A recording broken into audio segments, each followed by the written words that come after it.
Même à Chelsea, dès qu'il est parti du PSG, il est arrivé à Chelsea à quel âge? 38, 39 ans. Il a gagné la Ligue des Champions en tant que capitaine. Non, pour moi, il faut respecter Thiago Silva, c'est le meilleur défenseur de sa génération. C'est le seul qui rentre dans le débat avec Sergio Ramos. Je parle bien de sa génération, parce que sinon il y a Maldini, il y a Beckenbauer, machin, mais faut pas me parler de Piqué, de Chiellini, de... Non.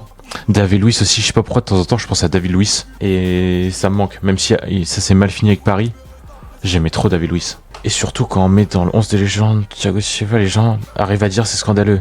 Mais pour moi, ça c'est les petits, hein. C'est les petits qui l'ont connu que à la fin du PSG, genre à partir de la remontada. Les petits qui connaissent Thiago Silva depuis 2016-2017, ils disent c'est scandaleux.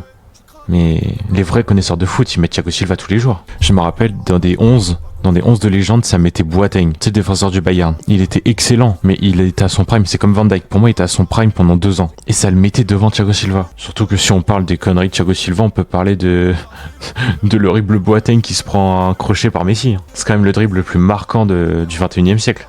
Or, Ramos, pour moi, je mets Silva, Chiellini, Pepe. Piqué est pas dans le top 10. Je suis totalement d'accord. Piqué, il est surcoté. Pour moi, Piqué, il a un rang, entre guillemets, de légende dans la tête des gens, parce qu'il était dans le prime du Barça.